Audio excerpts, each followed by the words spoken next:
ملک ہندوستان میں 2 دن میں نے بتایا کہ بہت ہی اہمیت کے حامل ہے۔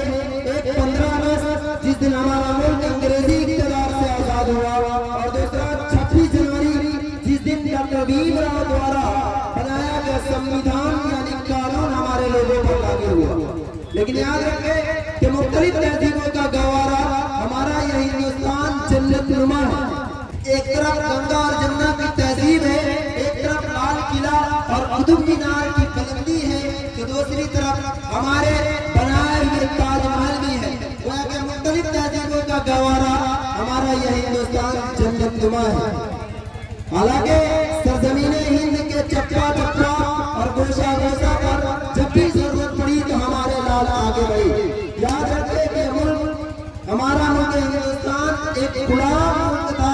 ہمارے آباؤ اجداد نے، ہمارے بزرگوں نے اپنی قربانیوں کی بدولت اس ملک کو آزاد کیا ہے۔ ہم نے اس ملک کی آزادی کے لیے اپنے جسموں کو، اپنے سروں کو کٹوانا گوارا کیا، لیکن اپنے سروں کو جھکانا گوارا نہیں کیا۔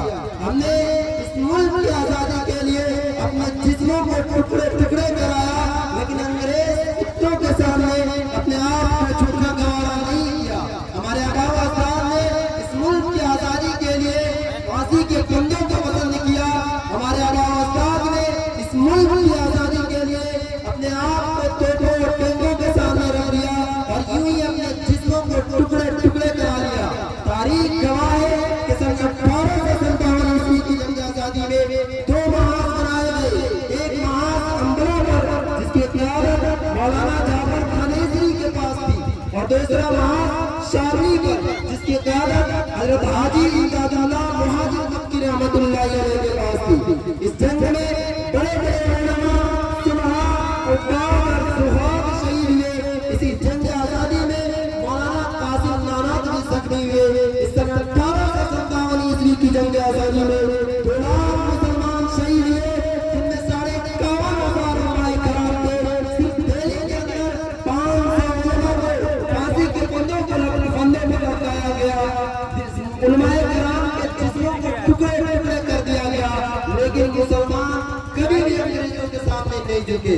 دوستو، اس طرح صدیوں کی قربانی کے بعد اور ہماری قربانیوں کی بدولت ہمارا ملک ہندوستان انگریز اقتدار سے آزاد ہوا، اور ہم نے سوچ سمجھ کر جمہوریت کا راستہ اختیار کیا تاکہ مختلف مذاہب و ملت اور مختلف دین و دھرم کے ماننے والے کو مکمل آزادی مل سکے۔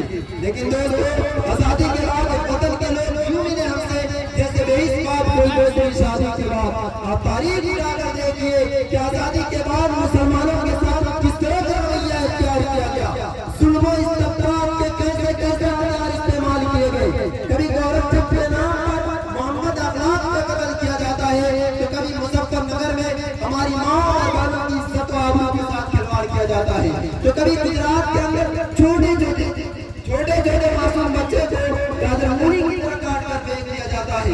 ہمارے مساجد کو مسمار کیا جاتا ہے، ہمارے مساجد پر بلڈوزر سے چلائے جاتے ہیں، مقاصد کو شکل نگاہ ڈالی جاتی ہے، اور حد تو یہ ہو چکی ہے کہ آج شریعت میں مداخلت کی کوشش کی جا رہی ہے۔ ارے یاد رکھو بابا، تم لاکھ کوشش کر لو، کوشش کر کے مر سکتے ہو، لیکن ہم مسلمان اپنے مذہب و ملت اور دین و دھرم سے پھر نہیں سکتے، چونکہ اللہ و رسول نے کہہ دیا کہ سر جھکے گا صرف ایک خدا کے سامنے، کسی غیر اللہ اور دیوی دیوتا کے سامنے نہیں جھک سکتا۔ اور اسلام ایک ایسا مذہب ہے جس کے سلسلے میں اللہ نے کہا ان الدین عند اللہ الاسلام، اگر دنیا میں کوئی مذہب اللہ کے نزدیک قابل قبول ہے تو وہ ہے اسلام، چونکہ اللہ نے کہا کہ میرا پسندیدہ مذہب ہے۔ اور دوسری جگہ میرے رب نے فرمایا وَمَن يَبْتَغِ غَيْرَ الْإِسْلَامِ دِينًا فَلَن يُقْبَلَ مِنْهُ وَهُوَ فِي الْآخِرَةِ مِنَ الْخَاسِرِينَ۔ اگر کوئی شخص مذہبی اسلام کے علاوہ کوئی مذہب تلاش کرتا ہے وہ نقصان میں ہے، وہ خسارے میں ہے۔ عزیز ساتھیو، آج ہمارے ملک ہندوستان میں کیا ہو رہا ہے؟ ہر طرف سازشیں، ہر طرف سازشیں۔ میں یہ بات صاف طور پر کہہ دینا چاہتا ہوں کہ ایسے جو فرقہ پرست طاقتیں ہیں یقیناً وہ آٹے میں نمک کی طرح ہیں، لیکن ان فرقہ پرست طاقتوں کی وجہ سے ہمارے ملک ہندوستان کا نظام خراب ہو رہا ہے۔ اس لیے ہم تمام ہندو مسلم ہمیں بھائیوں کو چاہیے کیسے آستین کے زہریلے سانپوں کو نکال کر کچل ڈالیں اور ملک کے بقا کے فکر کریں، تب جا کر ہمارا ملک آگے بڑھے گا۔ اور اسی سماج سے، اسی گاؤں سے ہر گھر سے بچہ نکلے گا جو ملک ملت کے لیے، قوم کے لیے، گاؤں اور سماج کے لیے، سوسائٹی کے لیے خدمت کرے گا۔ انشاءاللہ بہت بہت شکریہ۔